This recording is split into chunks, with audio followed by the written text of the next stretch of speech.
Mrs. Trapp. Mrs. Trapp spent her 40th birthday brooding in a bubble bath.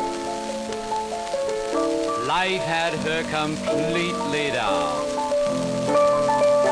In fact, life was the only thing that had her down and weak.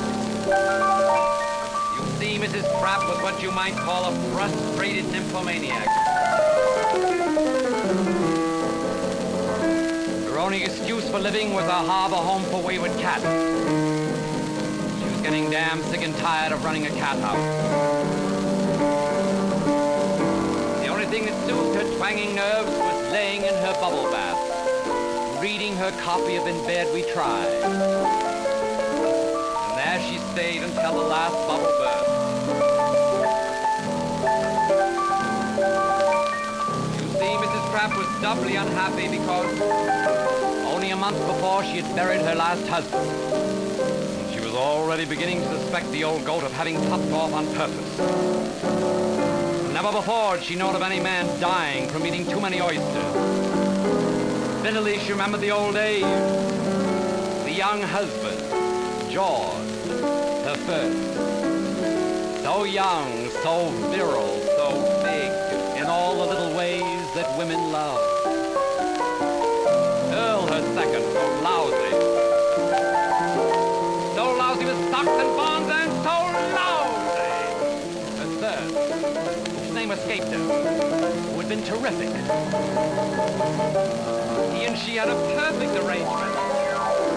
He had his friends and she had his friends. And her last lamented Mr. Trapp, a charming, absent-minded gentleman, 20 years her senior, who once said to her over a tired grapefruit, "Pigeon, Pigeon, darling, you know that I feel 15 years younger after a good shave in the morning?" Mrs. Trapp looked him straight in the eye and said, "Why don't you try shaving before you go to bed?"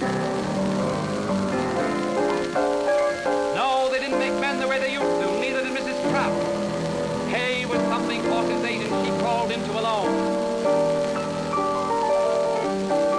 Now in the deepening twilight she stared 40 right in the teeth and felt older than Oklahoma. Suddenly she sat up bolt right in the tub. Bubbles blew helter-skelter. Was it a dream, or did she hear a man cough in her bedroom? For a minute she sat all tense like a circus. And then a polite male voice asked if she'd like to have her sink unplugged. And before Mrs. Trapp could even move, the door opened and there stood 6 solid feet of plumber. Mrs. Trapp took one look and thought, he looks like a Greek god. And the second look, he looked like a Greek god! The third look, she hoped he was nearsighted. So 3 hours later, when they finally left the bathroom, they left it just long enough to get a marriage license and return.